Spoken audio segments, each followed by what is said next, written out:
So there we see the Drivers' Championship here at Valencia, round 2 of the DTM. There are the points, of course, after that opening round at Hockenheim. Much warmer here today. Gary Paffett with a 10 for the victory. Well, quite a good crowd's turned out here in what is essentially a major motorcycle venue. This is absolutely a great facility here. Huge grandstands, terrific pits, very good place to race. As we said, a counterclockwise circuit. We have a lot of onboard cameras today, including one with the Spanish star Miguel Molina, of course, better known for racing in World Series by Renault, where he had some victories 3 years in that championship. Indeed, he started that championship when he was only a teenager. Yeah, the brollies are up for the sun, and there are some signs urging on Molina in his very first DTM race, scoring a point. And let's see what he has in it today. Remember, he's in one of the what we call second division Audis, the older cars, and they run 25 kilometres lighter. In the DTM in the past, we've had performance bonuses as a weight penalties as well, and those have been scrapped for this year. There's a nice look at the grid and the Red Bull car of Ekstrom. Again, we still puzzle about the speed of Timo Scheider, champion last year, champion indeed in 08. The Dunlop tyres have changed substantially for this year. Everybody on the same control Dunlop, and maybe Timo Scheider just hasn't got a handle on the different characteristics of the tyre. So everyone getting ready now to roll off on the sighting lap, as they say in motorcycle racing, a warm-up lap, and it'll be on the grid, and then a countdown just as we have with the lights in Formula One. So Mercedes versus Audi. We already have the news now that in 2011 BMW will join this championship, maybe some others as well. For 2011 there will be a major change in the technical regulations, and there is an attempt to have the same set of regulations for the Japanese GT Championship, and maybe even the Grand Am Series.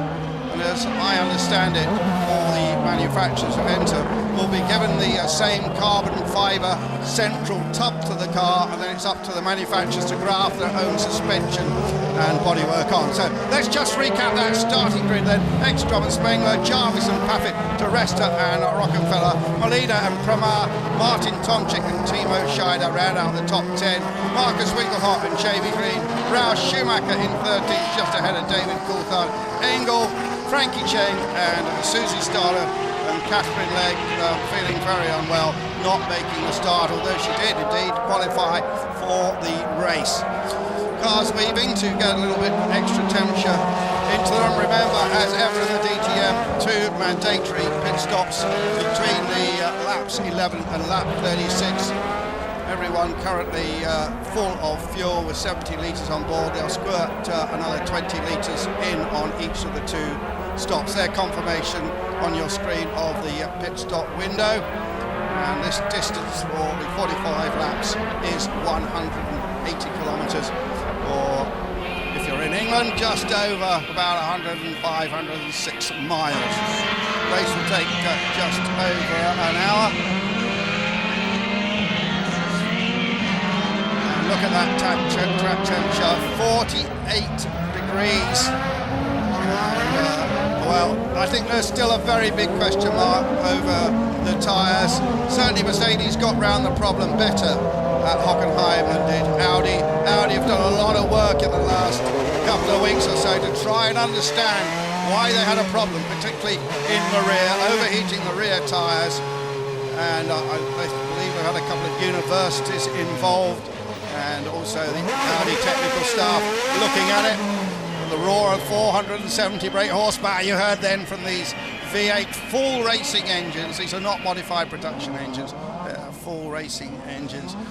And they're getting ready, the 2 team bosses, Dr. Wolfgang Ulrich, who answers to one of the main board directors at Audi, Mr. Michael Dick. I think he was down there, he often attends races. The yellow car is the one you want to watch for. That's David Coulthard, and you will see these lights, Formula One style, the 5 red lights will come on. They will go out, I believe, driven by a computer program, and then the start, all important here at Valencia. The lights, 4, 5, and a very quick start, and a great start by Ekstrom. Pretty good start by Oliver Jarvis. And I think Jarvis it is who slots into second place. Yes, he does. He gets the jump on Spengler, I think.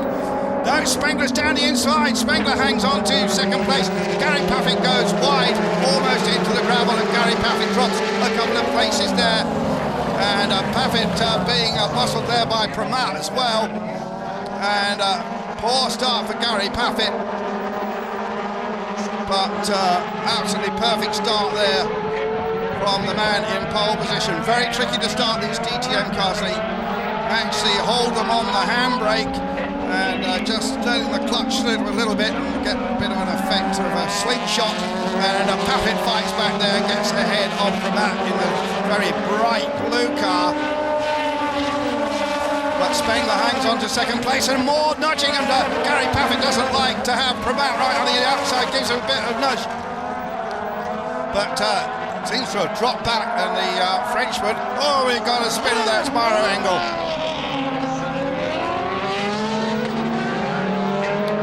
So Gary Paffett really in the wars, and drops back quite a few places on board with him. I suspect we'll get lots of replays of the start. And that action, there's Mike Rockefeller in the red S-line, Audi going through. And watch out for there, just a flash of the yellow car of David Coulthard, DC here in his second DTM start. Spectated at several of the races last year. Fresh, of course, from commentating for the BBC at Monaco. Ekstrom, Spengler, Jarvis, De Resta, Rockefeller. After Rockefeller's Pramat, Scheider, and then Paffett all the way back to 8th place from Tomczyk, Molina in 10th, Winkelhoff, Green, Schumacher is 13th, Coulthard is at the back of the pack. He's had a bit of trouble getting his head around this unusual starting procedure. So I just wonder if there's been a little bit of damage to Gary Paffett's car after that pushing and shoving with the blue Audi of Pramat, the man from Paris.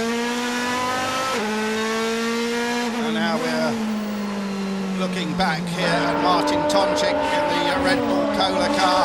There's Paul Di Resta going through. He's ahead of 3 Audis, and then it's Gary Paffett. Paffett winner of the opening round. Let's go on board with Gary. Let's have a look at that start. Well, he seemed to get a pretty good getaway. Maybe he had to just lift a little bit there and just lost a little bit of momentum. Spengler down the inside though. And then Paffett going out a little bit wide, as you see, and that's where his problem started. Paul Di Resta goes by, Rockefeller goes by, he's right up the boot of Rockefeller, and well, must be touching the Audi A4, Gary Paffett. And then what happened after that? Slightly offline, we still haven't seen where Pramat is. Did he get a bit of a nudge there, a bit of a twitch to the Mercedes C-Class? All this a replay, remember.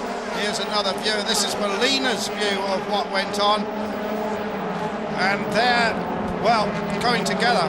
And a lock-up then from Gary Paffett. He had to turn in then. He got people on his outside there. He's right behind Rockefeller, Pramat alongside him. Very hectic and unfruitful lap then for Gary Paffett. There's David Coulthard, and he certainly wasn't last. And there he was held up by the spin of Mauro Engel. See what Coulthard can do. We've got a timing screen in front of us showing all the splits. Most of these cars will be starting here on tyres they used in qualifying. Some drivers have 1 set of unused tyres, some have 2. I know Paul Di Resta's got 2 fresh set of tyres. They do give a bit of advantage for a few laps. Gary Paffett trying to get back into his rhythm. There is Molina in car number 18 in 10th place. There is the Frenchman in the blue car, Pramat running in 6th. So Spengler in second place. The gap at the moment 1.4 seconds between Ekstrom and Spengler. first flying lap from Eki, 1:31.2. They were down just under the 1:30s in qualifying, so there's a little bit more speed to come out yet. Here we've got a replay of the stern car of Cheng going a little bit wide, and then David Coulthard dives down the inside, and Coulthard moves up to 15th place and puts the first Chinese driver in the DTM back a place. Remember, this series will end this year on a street circuit in Shanghai. That should be exciting. There's a long way to go before then. Ralf Schumacher in the one of the very latest Mercedes in 13th place. Was actually fastest here in the winter testing, but doesn't seem to have been able to find that speed over this race weekend, and really questions marks over Ralf Schumacher in this series, now in his third year, and still to climb on the podium in one of the best Mercedes out there. Paul di Resta then in 4th place. Oliver Jarvis just put in a fastest middle sector of anyone, and on our timing screen that's a purple colour, plus it is in Grand Prix racing. So Jarvis goes purple in the middle sector, pushing hard obviously here.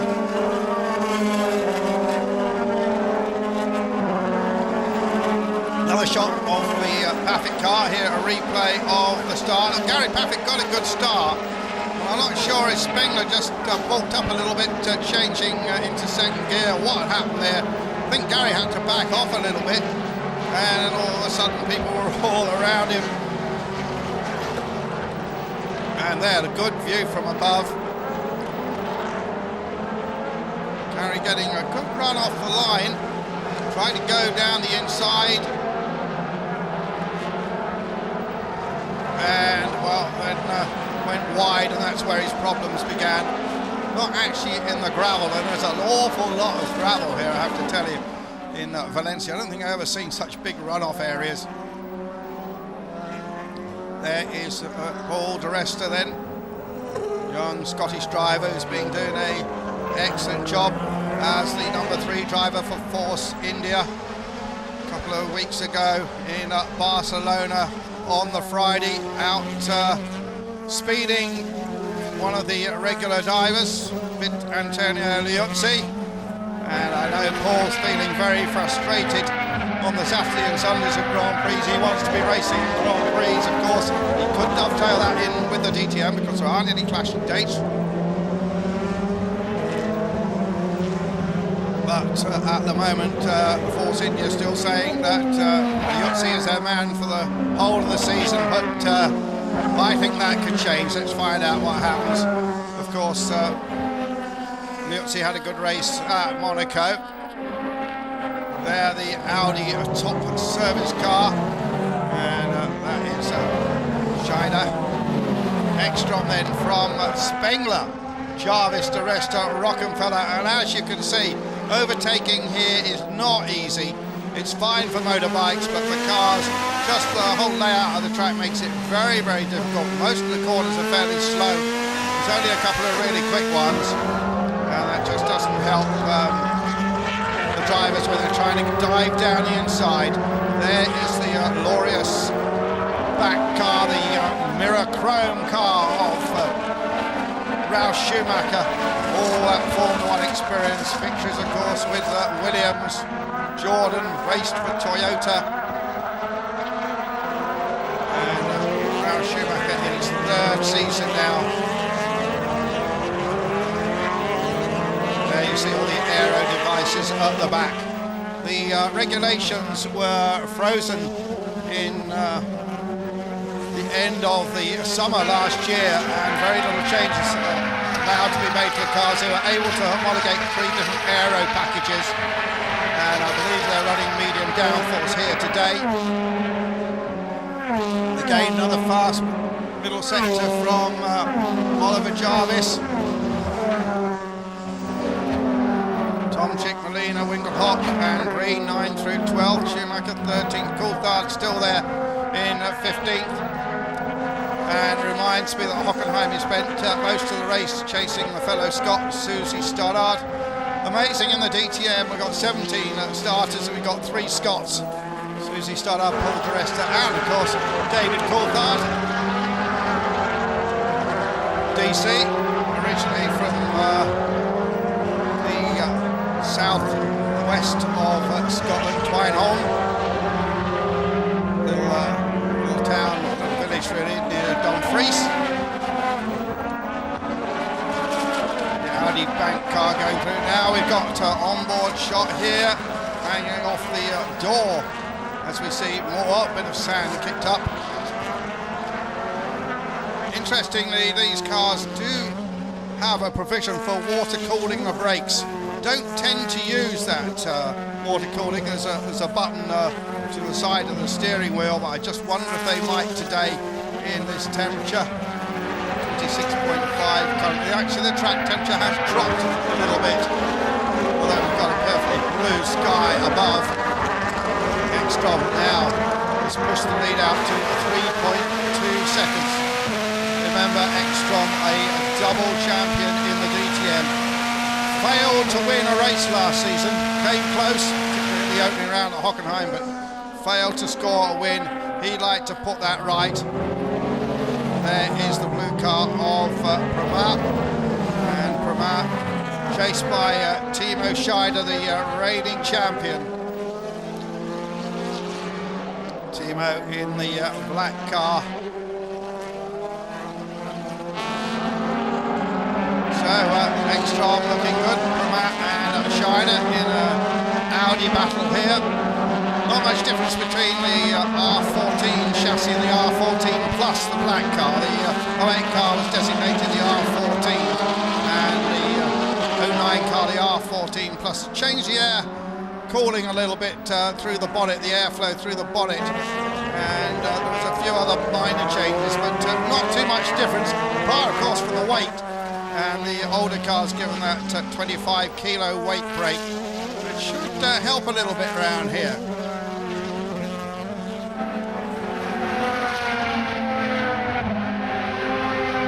Timo Scheider, personal sponsorship from Nintendo, and has the Super Mario cartoon computer figure on the side of his crash helmet.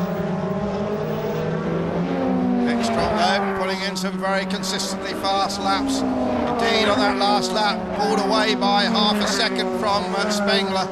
Jarvis still there firmly in third place, to rest it in fourth. As we move closer to the pit stop window, it's going to open in about three or four laps time.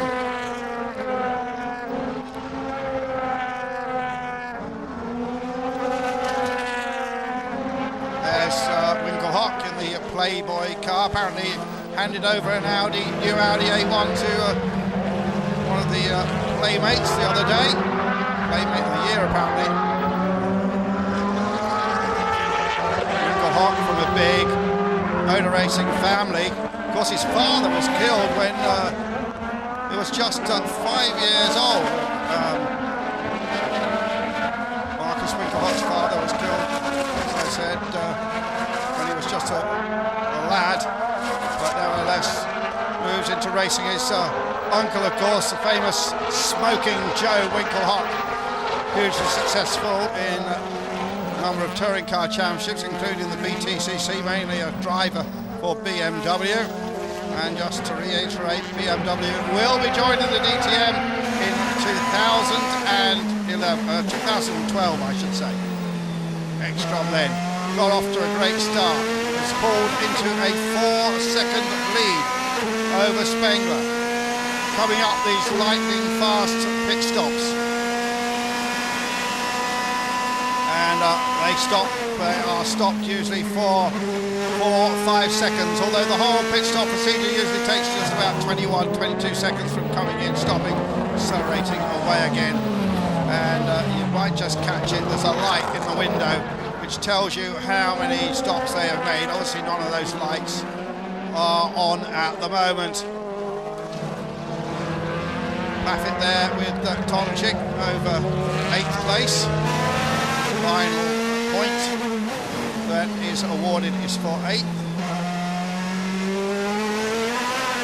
I know that Gary did make some slight adjustments, or had some adjustments made to the brakes of the car this morning. Obviously, as the race wears on, well, as these sessions wear, I'll be interested to see how the tyres fare. They get 3 sets, of course, during the course of this 45-lapper. Ekstrom, Spengler, Jarvis, the top 3. Another good performance from Oliver Jarvis. And again, Tomczyk there, who's been in the DTM a very long time.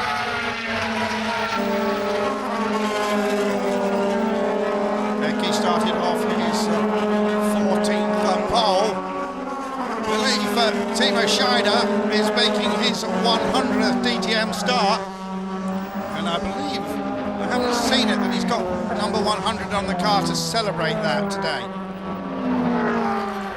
Rather than starting at number 1, he's got 100 on the car. Here's DC then. Very busy man. Also enjoyed his run in the Mille Miglia alongside Mika Häkkinen, an old Mercedes Gullwing, a couple of weeks ago. You can't miss that bright yellow Deutsche Post car of David Coulthard. Even suggestions that Deutsche Post might be taking over a bit of the British Post Office in the future. Now here is the Salzgitter car. Salzgitter provides steel to Mercedes-Benz, and that means Gary Paffett. And after the rough and tumble of the first lap, Gary there in 8th place. And quite a bit of empty track ahead of him. And just looking at the Paffett lap times, 1:32.4 for Gary Paffett. Just trying to see if there's any damage to the aero down the side of the car after that bump. All those vanes seem to be in place as far as I can see. And Gary the first to come into the pits. And also, of course, all that bumping and boring may have done a bit of damage to the tyres. In fact, he's one of several who make stops. Molina, Magic Molina as they call him, is also in very early. Winkelhock to Paffett, mega stop from the Paffett crew. 3.2 seconds, that's as quick as you're going to see, absolutely fabulous. He gets out ahead of Winkelhock. What will that do to him? Reference the Paffett battle with those in front and behind him. Well, it'll take a while to work out. Just Paffett, Molina and Winkelhock getting into the pits absolutely the earliest they could.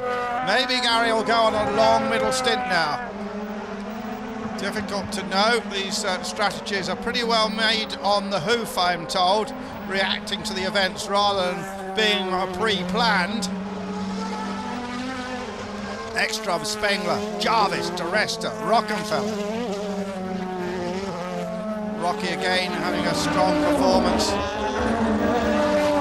Rocky, of course, with a lot of history in the United States where he raced successfully in Porsches, won a number of 24-hour races. And that's an interesting view here of a pit stop right from behind the right front wheel.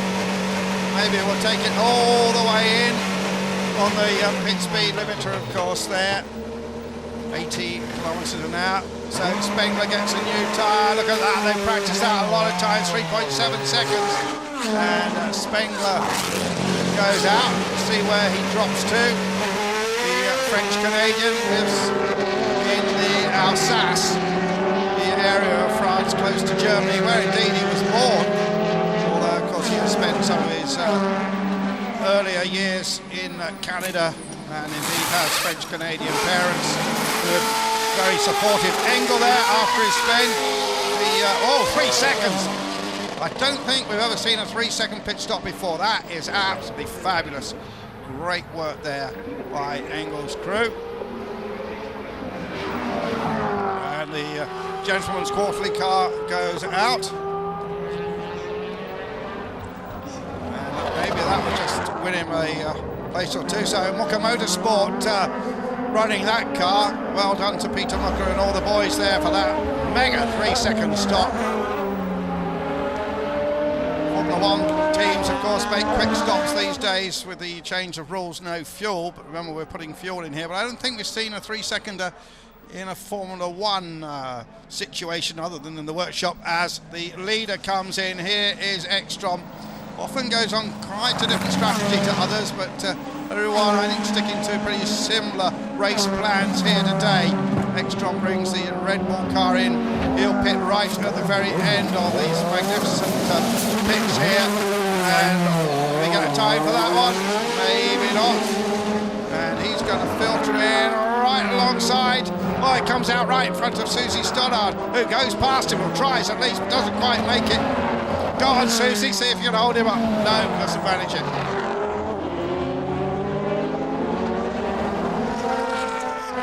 So about half the field now made their pit stops. All that moves David Coulthard there up into about 11th place. Maybe Coulthard can get a bit of a look at Ekstrom's lines now, although he's got Susie Stoddard in front of him. As I was saying before, DC spent most of Hockenheim behind Susie Stoddard. So, Ekstrom, the rest of Jarvis. And Ekstrom, strong race thus far. A man who's such an ace at that special race of champions event. We've seen it in the past in Wembley Stadium. It was last year in the Birdcage Stadium in China. And Eki has won that 3 times. A man who's had a couple of Group N victories in the World Rally Championship as Paul di Resta comes in now with Bramat behind him. And di Resta was briefly in the lead as they all cycle through the first pit stops. And pretty well everybody other, it appears that Tomczyk and Green on the same show. Schumacher hasn't come in yet, Stoddard hasn't come in, and neither has Cheng. There they go, and Paul di Resta going out behind Oliver Jarvis. Jarvis, who did such a great job with Audi last year, that he was the one that Dr. Ulrich decided to promote to the top squad to take the place of Tom Christensen, who retired from the DTM but is continuing with the Le Mans cars for Audi. And indeed, Jarvis is in the very car that TK raced last year with TK's engineering. He's all over the back of Spengler now. Now, this is one of the best battles we've seen thus far in the race. Paul di Resta also in that fight. Come on, Ollie, you can do it. Ollie Jarvis then pushing really hard, trying to get past Spengler. At the moment it's for 10th place, but as we cycle through with the pit stops, it will be higher than that.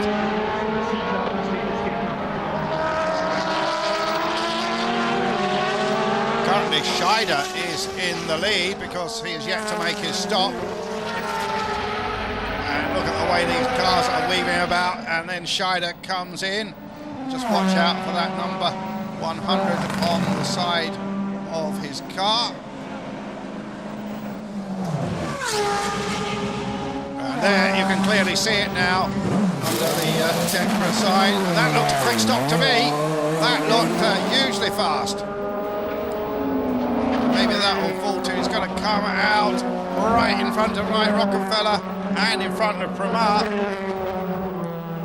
So Timo Scheider gaining 2 positions from that lightningly fast pit stop. Gary Paffett just charting his progress in 12th place currently. So now we only have Tomczyk and Green to stop.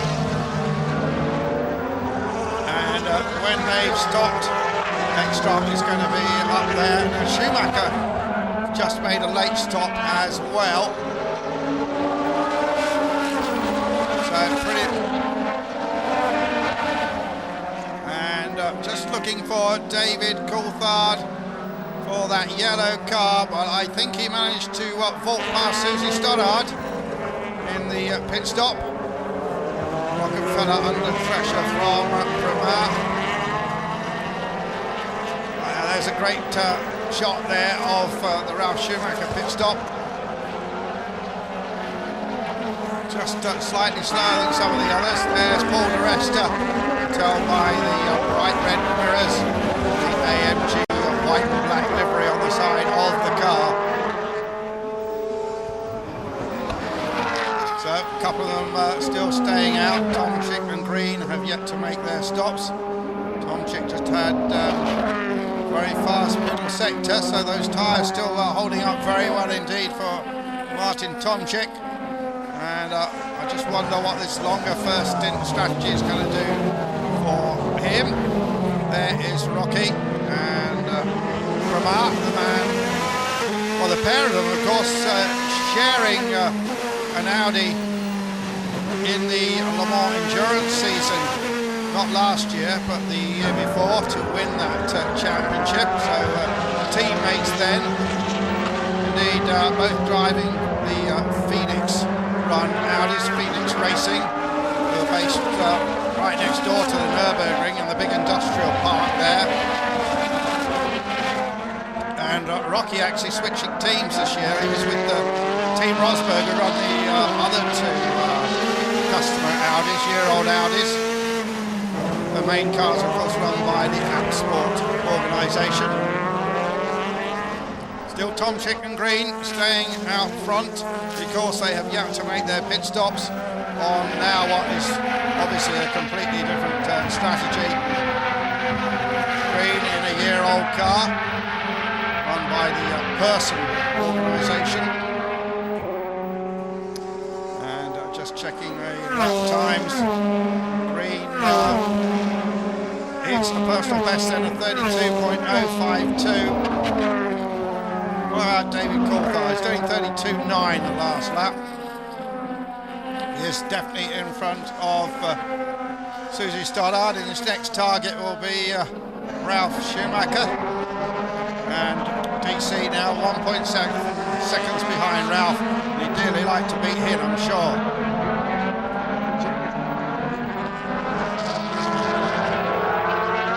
So, 28 laps still to go. Torrid afternoon here in Valencia on the circuit, which is profoundly difficult to pass on, but someone will make a go at it, I'm absolutely sure. There is Scheider.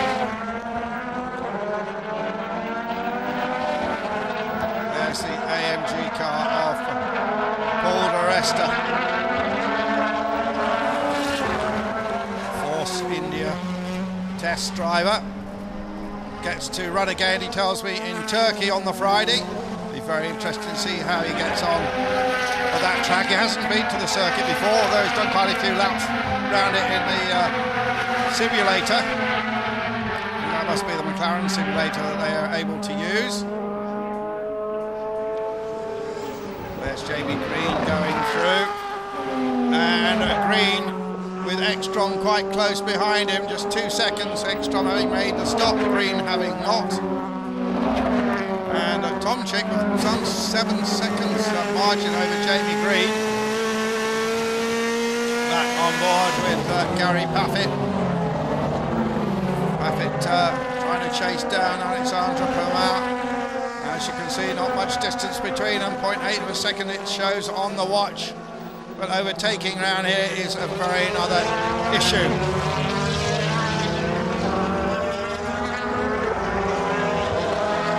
Purebred racing cars, remember, with space frame tubular chassis. As I told you earlier, that can all change for 2012 with the carbon tubs provided by the ITR.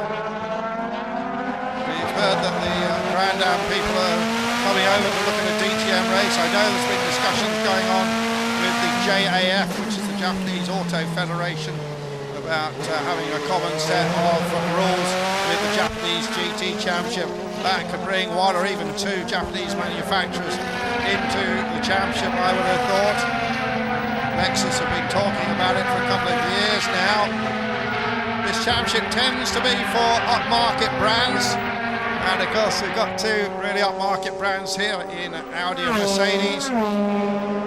We're in the sort of executive area here, aren't we? And Audi having an absolutely phenomenal business year last year, despite all the problems in the economy. I'm told that they sold just 50,000 short of 1 million cars last year and made a profit of 1.6 billion euros. Oh, a bit of a lock up there from the stern car of Cheng. Coming under pressure from Engel, who's made a second pit stop.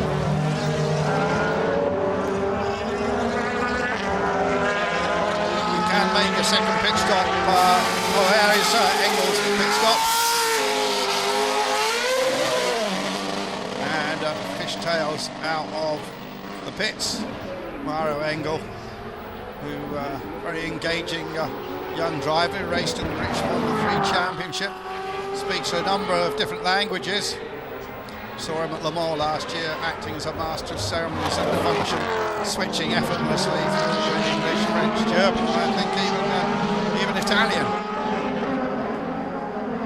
And into the pits now, the man who was leading this race, Martin Tomczyk, a long first stint, well, going almost halfway into the race. Let's see where he comes out.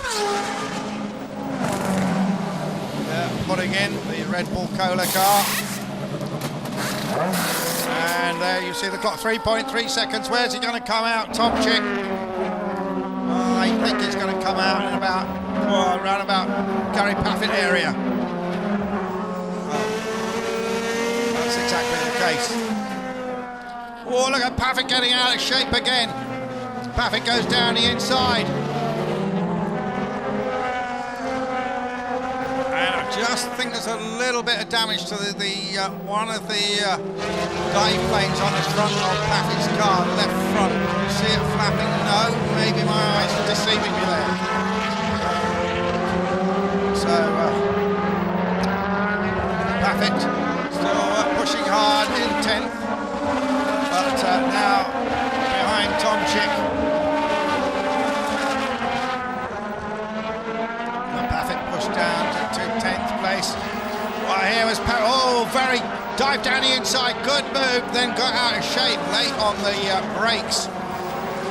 And the Red Bull Cola car getting a better drive out of that corner. Most of these corners, some of the corners don't have names, some are named after famous motorcycle racers, as indeed is the circuit, which is the Circuito Autodromo Ricardo Tormo, one of Spain's top 125 riders who lost a tragic battle with leukemia some many years ago. Circuit named after him. He was from Valencia, was Tormo. There is Oliver Jarvis then, currently in 4th place, chasing down Spengler. And here is Paffett. So he's going to go for a long final stint. And Gary has tended in the past to be the master of the strategies. He's come up with some his team come up with some very good strategies in the past. Pretty reasonable stop under 4 seconds at 3.8 for the orange and white car. And he's going to come out, and this is significant, into some clean air. And that means he can put in some fast lap, make up some track time, and of course everyone else have to subsequently make their second pit stop. So this could work for Gary Paffett. Really, after the rough and tumble of the first lap going backwards, it was the only strategy he could really adopt. Otherwise, it was going to finish up out of the points. Hopefully, this will get him back into the points. Indeed, remember, going into this race, Gary Paffett is our points leader.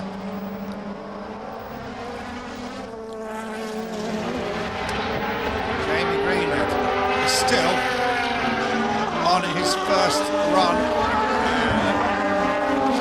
Though he's got extra on right behind him, Green has yet to pit. Oh, yeah, I think is he just pitting that? No. Jamie Green goes through for another lap, leading the race, although Ekstrom would like to get by him now.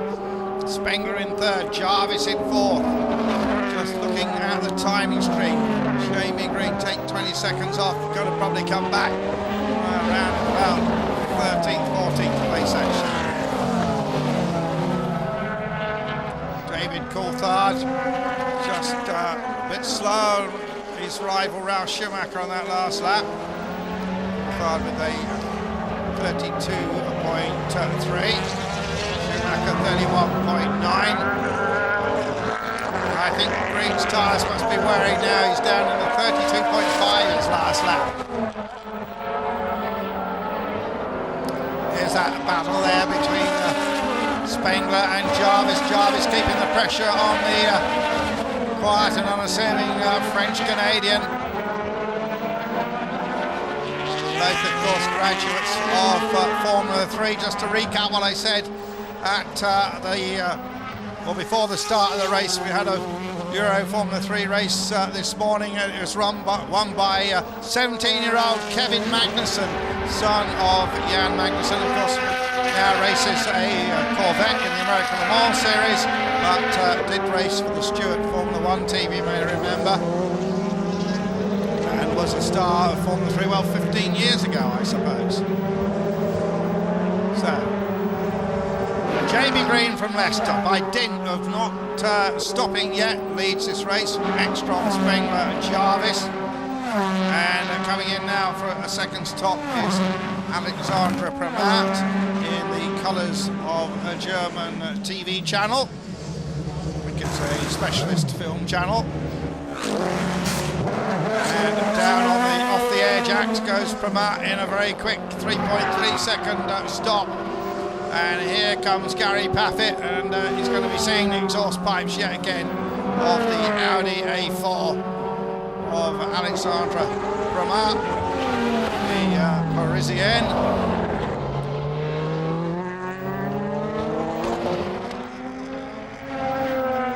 Paffett then with his 2 stops done and still behind Premat, who's also made 2 stops. So Green goes halfway through the race without making a stop. Oh, look at that, and Coulthard diving through there from Ralph Schumacher, and Susie Stoddard followed, and Ralph having what I have to say is an uninspiring race. He must have some kind of problem though, does Schumacher. Can't quite tell from here what the problem is, but Coulthard moves up to 12th place, and this must be our camera on the side. It's Bruno Spengler, yes, confirmation. And we see this pit stop again from this unusual angle. The Dunlop goes on, and off he goes. Oh, and Rocky comes in as Spengler goes out. Spengler stopped 4.3 seconds, Rocky 3.6. And leaves a blue cloud of Dunlop tyre smoke. Here is Coulthard for his second stop there. Green has finally stopped, by the way, in all this activity down these magnificent pits. And, well, they've parked it. So there Ralph Schumacher climbs out. And the mirror silver Audi is parked, and I'm sure there will be some discussions there with his race engineer Anders Riedel about the problems.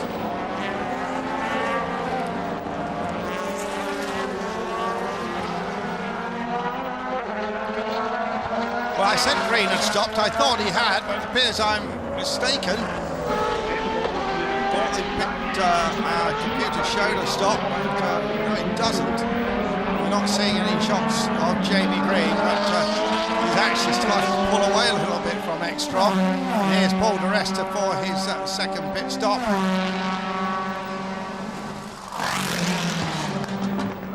Each pair of 2 cars actually share a pit crew and garage, and are also paired up for a teams competition. There's Winkelhock coming in.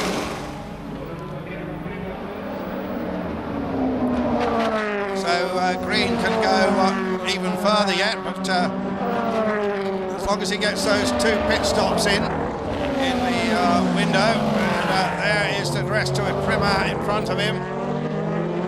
And well, Teresta now being challenged by Mike Rockenfeller.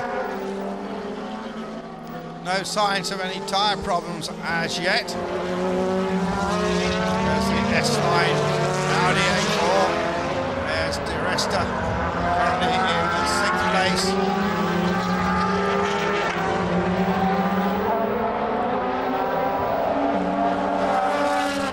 Jarvis in the Tobacco car, new sponsor for this season. There's Martin Tomczyk. Tomczyk currently in 5th place. So currently Jamie Green continues to lead this race, having not made any pit stops, and he is now in the pits. There he is, coming in, peels in. I suspect we'll have a short second stint. Green goes out with Jarvis coming in front of him. Jarvis for his second stop.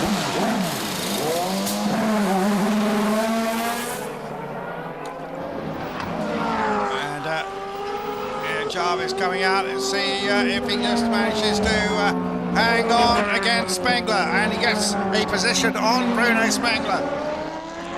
So that will promote Oliver Jarvis to second place. He had a second, if I recall, at Zandvoort last year, a race he led. So another very good performance from Oliver Jarvis. I think might even push him into the lead of the championship. Trying to do the mental arithmetic, get in my head. And well, that's Molina having a bit of a wild moment. See it on board. Timo Scheider under pressure from Tomczyk, two of the Audi top squad cars. And neither, of course, have made the second pit stop yet. 19 laps remaining here at Valencia in Spain for the second round of the German Touring Car Masters, DTM, call it what you will. And indeed, the black car of the reigning champion pulls off and heads down the pit lane. You can see those customary Audi LED whisker lights at the front, like eyebrows or eyelashes, if you will. And there is great shot as it comes to a halt and powers away. Nice clean stop, which is going to bring him out right in the middle of the pack. And this should be interesting. And they've got Paul di Resta right behind him. Has Paul got enough drive to get by? Not quite. And Timo Scheider still behind Alexandre Promar. Green currently in 5th place, but of course all these positions shaken about at the moment because of the different pit strategies. No question about who is fastest out there, who's dominated this race, and it is Matthias Ekstrom, looking to give his mother a belated birthday present. As I said already, gave her a run in the car, well, not this car, but one of the DTM taxis. It must have been pretty exciting for his mum, however.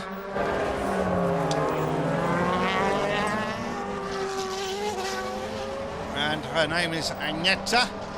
And they're originally from Fallon in Sweden. Here he is coming in then in the Red Bull car. Ekstrom for stop number 2. We want this to be nice and clean. We don't want it to spoil his race. And 3.3 seconds. That's how it goes in the workshop. That's how it went right here in the heat of Valencia. Track temperature dropped to 33.4. A cloud of dust there, not sure who that was from. There's Oliver Jarvis there in what will eventually become a second place in the Tobacco original car. Then it's Spengler, and then the blue car of Bremar. He has made 2 stops for Bremar, so he's pretty well placed.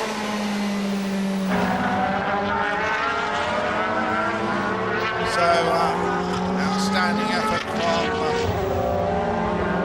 Ekstrom, the 04 and 07 champion.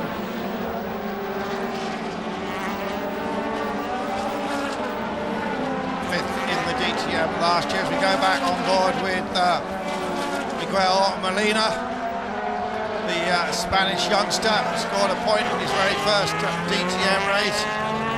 David Coulthard has dropped behind Frankie Cheng at the moment, but Cheng has yet to take his second stop.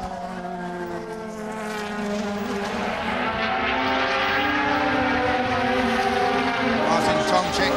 There you see the little one, that shows they've only taken one pit stop. Maybe you'll see the lights in the side windows as well. Molina in second place, Green in third, Ekstrom fourth, Jarvis fifth, Spengler. All this is going to change in the next goal. That's got some slow-mo here. Nice action of Bruno Spengler. There you can clearly see the two red lights, and in essence a touch, and one of the dive planes went flying, clattered against the rear wing of Pramau. And Alexandre Pramau being pretty aggressive. And there you see the Audi crew, and I don't think Dr. Ulrich's too impressed by that. Also on the management perch there, Torsten Toppler, the team manager for the Abt Sport team, alongside Christian Abt. The Abt team had a very good year last year, also winning the ADAC GT Masters Championship with the Audi R8 sports car, GT car, and pretty busy period for them, having run cars last weekend in Nürburgring 24. This is always a tough race. I think the Abt crew could catch up on a bit of sleep after this weekend. Next DTM race will be at the Euro Speedway Lausitz. So quite a tense struggle here for these positions for points. But as we said on numerous occasions, overtaking around here is really very difficult. Pit boards go out, and there is Jarvis still ahead of Spengler, very close for Paul di Resta there, almost tagged by Winkelhock, might have just been foreshortened perhaps by the camera angle. And yeah, I think that was just nice judgment, wasn't that close. Tomczyk and Molina, then Green, the boys who haven't made their second stops, currently shown first, second and third. And Green is going to drop to about, come down to about 12th place when he comes back in. Tomczyk, where will he slot back in? He could slot back in at about 5th or 6th place, could Tomczyk. Wait and see what happens. There is Oliver Jarvis though, and fully backing up Dr. Ulrich's decision to choose him rather than Pramau or Rockenfeller to be promoted into the old Tom Christensen car.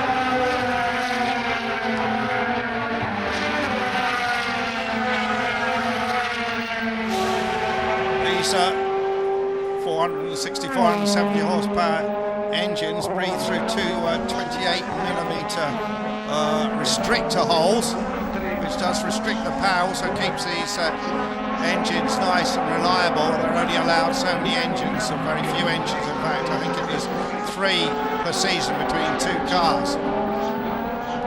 Tomczyk there, 131.142. The pit stop window is going to close in a few laps time, and so we should see Tomczyk, Molina and Green all dive in, I would say in the next 2 or 3 laps, and then they'll leave Ekstrom back in the lead of this race. He has a 5-second gap over Jarvis. So looks as if it's heading for a good result for Audi. Of course, Mercedes getting a 1, 2, 3, 4 result in the opening round. But Gary Paffett getting maximum points in Hockenheim, not looking as if it's going to score here. There is the aggressive Frenchman in the blue car, Alexandre Pramau. chasing after Spengler. So the Audi comes in. This one is Molina, the silver car with the gold braid, we could call it, the gold in signifying Audi Bank. The colours that Pramac actually ran in last year. And up on the air jacks, you see the 4 air jacks. And Molina goes out. And it's going to be, is it going to be? It's going to be behind Paffett, I think. Paffett sweeps by on the inside. And Molina gets a good view of the rear of Gary's car. Puff of smoke. Gary goes a little bit wide. Just wondering if Gary's got a little bit of a brake problem here. We've seen him lock up a couple of times. We do know that he made a brake adjustment this morning. Maybe it's gone the wrong way. And Paffett currently shown in the 11th place.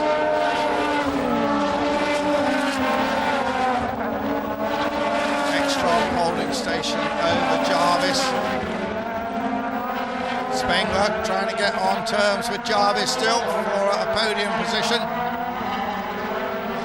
A replay of the Molina pit stop.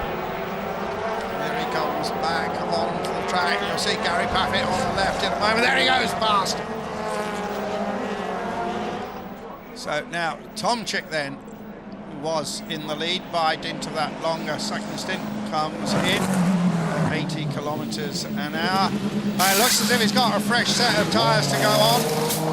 And will he get out in front of Pramac and Spengler? And looking out, Tomczyk goes in. Well, that very fine strategy there by Tomczyk. That has really worked very, very well indeed. Outstanding call from the pits. Has vaulted him up the grid, up the order, I should say. Now, hopefully he can make that stick. There is Scheider. Tomczyk really making the strategy work to his advantage. Just got into some clean air, put in a whole series of nice, clean, fast laps. Hung out there to almost the close of the pit window. However, Jamie Green will adopt the lead for a lap, I think it will be, before he makes his second stop. Remember, he stayed out very long, over half distance on the first set. I think Green must keep it coming on the next lap. Scheider. And, wow, what a result for Tomczyk. I think he's now running in what will become second place ahead of Jarvis. And, well, it looks like we're going to have an Audi 1, 2, 3 if they stay like this. Remember, Green to make a pit stop going to cost him the best part of 20 seconds, going to drop him down to about 11th or 12th place. And Winkelhock in the pits. And is this a tyre problem? Yes, it is. Well, that will be a worry for Audi. And are they going to keep the car? He's switched it off. And, well, now Dr. Ulrich will not be sitting comfortably because it appears there's a tyre problem down there with Winkelhock. Now, how are the tyres of the other Audis? That is the big question. Can Mercedes try and push them a little bit, try and make them overwork those rear tyres? So, Green's still out there in front, but has to make a pit stop. Then it's Ekstrom. 2.1 seconds only over Tomczyk, then Jarvis another 2.3 seconds back, then Spengler, then Pramac, and then Scheider, Paffett and Molina. And Molina, having scored the points in his opening DTM race, just out at the moment. Just remind you, David Coulthard moves up to 12th spot. There is Green, finally makes his second pit stop. Away he goes, 3.4 seconds. And we'll see where he comes out. Here, there he is emerging down the pit lane, long run. And he is going to come out behind the Audi bank car of Molina and in front of David Coulthard.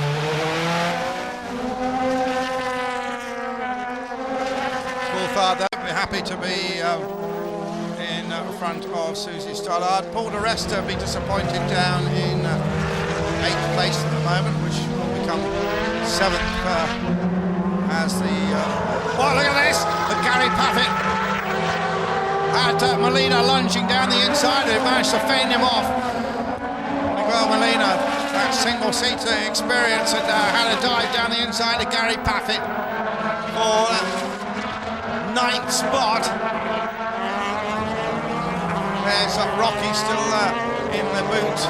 Well, we can see this in the boot of di Resta. Oh, there you see that move by Molina. Brave attempt to try and pass. The boy is certainly a racer, isn't he? There's di Resta and Rocky, and chased by Paffett, and then Molina. So some good battles going on for the final point. So everyone has made their 2 stops now. Ekstrom, Tomczyk, Jarvis, Spengler, Prima, Schneider, di Resta, Rockefeller, Paffett and Molina. That's the top 10.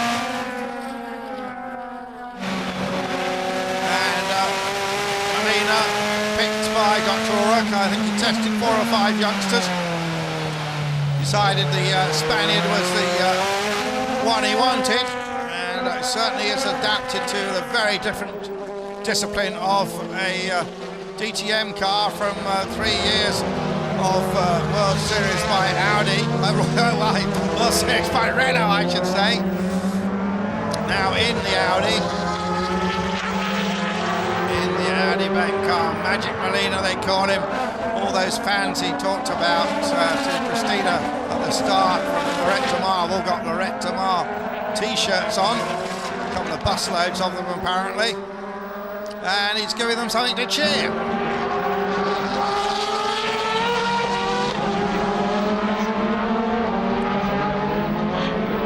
Well, what happened to Ralf Schumacher? Some problems. I believe that Christina Suret has got hold of him, and maybe we can hear from Christina in just a few moments. There she is. Not really a lucky weekend for Ralf Schumacher. P13 in the qualifying, and now he came out of the car. What happened? Well, we have a technical problem. I don't know exactly what it is. We have obviously to check and see later. Up till that moment, I was relatively pleased with the second set of tires, but obviously too far away from the points. And I get back to you guys. Yeah, and as we come back, we see Molina going past Gary Paffett. Had that one attempt, couldn't make it work. Got it working this time though. Good effort by Molina. As I said, he's really a racer. Well, I guess Ralf Schumacher can head to Valencia Airport and jump in the exec jet and head home after another fruitless weekend.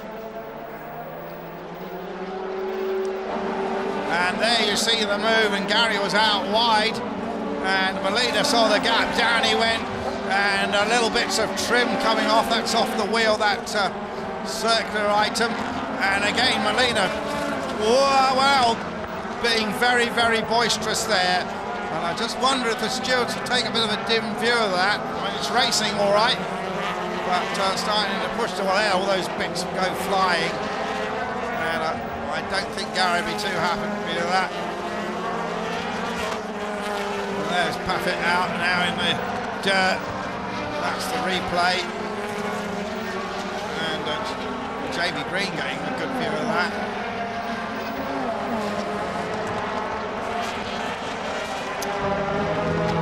Oh no, what has happened here to Oliver Jarvis? Oliver Jarvis slows. Can't immediately see the problem. He's going to limp into the pits. There's team manager Toppler, he'll be wondering what's going on. You see the blue light flashing at the back. Well, that at least will get Mercedes onto the podium. And mechanical malady is pretty rare in these Audi DTM cars. Indeed they are. And DC coming into the pits as well. What has happened to DC? So problems for David Coulthard. He comes into the pits. So 3 retirements in a few laps here. Drives it straight into the garage. Well, both Mercedes and Audi having mechanical problems. That is the gap between first and second. And that is the gap between second and third. So just to recap, Ekstrom, Tomczyk and Spengler now the top 3. Pramat is 4th, Timo Scheider up to 5th place, and it's Paul de Resta, Rockenfeller and Molina in the points again. Looks as if he's going to get another 8th place.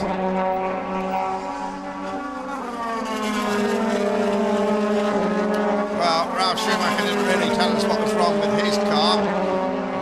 With a bit of luck, we might hear from David Coulthard. I'm sure he'll be a little bit more forthcoming. Ralph is certainly the champion of the short quotes. So Spengler still under pressure, as Molina has proved you can, yes you can, overtake at Valencia. And there is Oliver Jarvis, desperately disappointed, walks away, chucks those driving gloves onto the grass. And the Tobacco original car is done for the day in the closing stages. Just 7 laps remaining when he had to pull out, and obviously that will hurt his championship chances a little bit. Every round counts in the DTM. And I just look at this run that Tomczyk's getting. I mean, Tomczyk closed right up on Ekstrom, using that different strategy that's really worked so well for him. Coming off a so-so qualifying session, and Martin Tomczyk obviously with a very good setup with his car, and all the time closing, because I suspect that not exactly team orders but words of wisdom which have been given to them in briefings by Dr. Ulrich not to fight too much will come into play.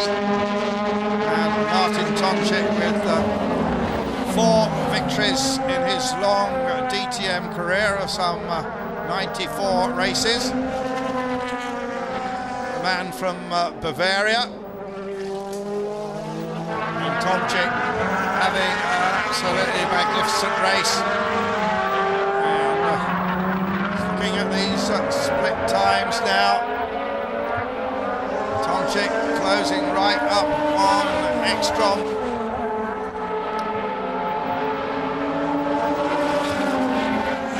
Still the Pramac car has not given up the fight with Bruno Spengler.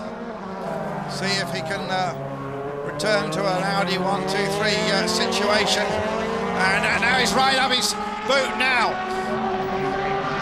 Now what can Pramac do about this? We know Pramac's a man that will take no prisoners. He's going to try hard, doesn't mind if he robs a bit of bodywork. Does this man from Paris, now lives in Switzerland in the Audi enclave.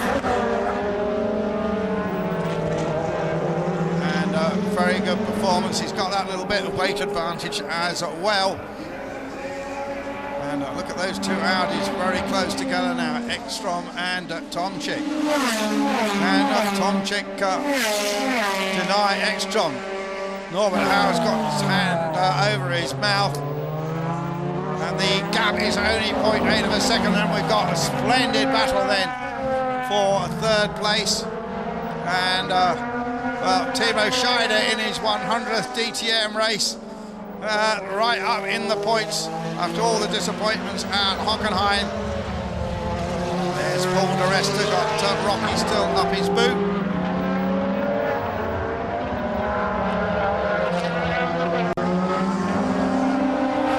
Still a battle at the front in our closing 4 laps with Audi teammates Ekstrom and Tomczyk.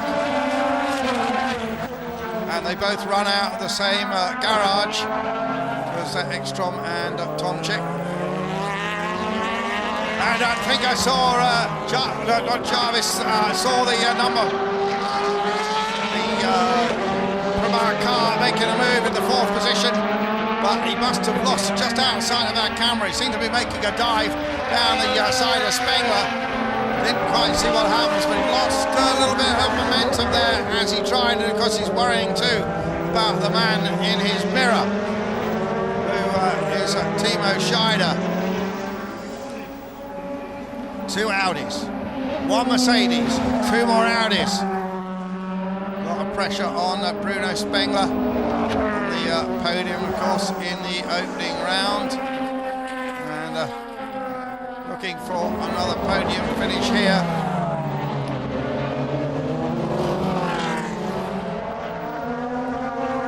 There's Pramac.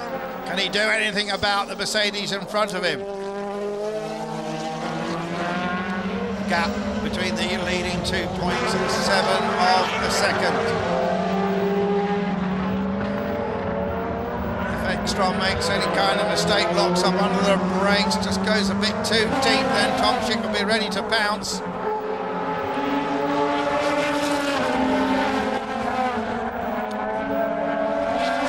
Okay, the temperature has dropped a little bit here to 25 degrees, but still it's hot competition here at Valencia, and a little bit of dust kicked up there by Alexandra Pramac. Pramac, the 28-year-old, big Coldplay fan, so loves the brutish AC Cobra cars. Good run here today is Pramac, finished 10th in the opening race of the season. Ekstrom, Tomczyk, Spengler, they're the top 3.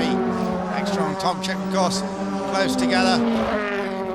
Tomczyk just dropping a little bit that lap. Spengler, Pramac and Scheider still in a group.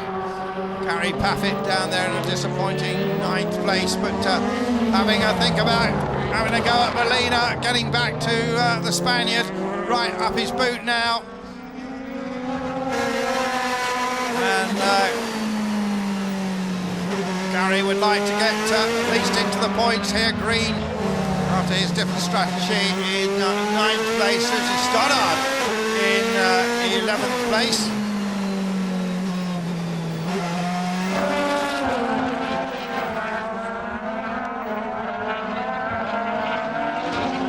Gary Paffett still pushing hard. Got dusted up on the opening lap. The Hockenheim winner still trying to get back in the points here. Just a couple of laps remaining at Valencia here in Spain.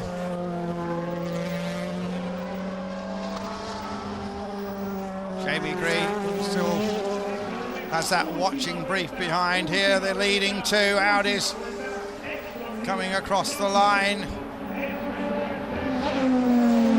0.7 a second between the pair of them. Spengler being chased by Pramac and Scheider. No word yet in the pits about the Jarvis problem. There is Paffett. We are, of course, on the last lap. Can Paffett do something about the Audi bank car? Tries to tuck it down the inside, and again makes contact with the car in front of him. So this has been a fairly hectic old battle between this pair, and Molina giving as good as he can get. So Paffett will try, and let's see what it's looked like from the cockpit of the Paffett car. Bump! And a little bit of carbon fibre goes flying. And look how close the two Audis are now, and I just can't see Tomczyk making some brave move. I think he's going to be dutifully following in the wake of Ekstrom. He definitely has the faster car in this latter stage, these final stages of the race. And Audi bouncing back as they head towards a famous victory here. The first DTM race at Valencia is won by Ekstrom, with Tomczyk right behind him. Spengler hangs on to third, then it's Pramat and Timo Scheider in his 100th DTM race. De Resta and Rockefeller. What happened with that? And Gary Paffett managed to get past on that last lap. I'm sure we'll get a replay of that. There is Ekstrom, and certainly giving his mother a late birthday present. That's how Gary got through. And elbows Paffett got through and lost some more bits of aero devices as he went, but Gary Paffett showing the leader a thing or two about the DTM. And nice one, Gary. Well, Molina gave it to him earlier, Gary gave it to him back. And what a spirited battle for 8th place. So, well, an excellent race here, different strategies playing out, but no question about the fastest man. It was Matthias Ekstrom giving his mother a great 60th birthday present here at Valencia. So Audi first and second, Mercedes-Benz in third place at Valencia.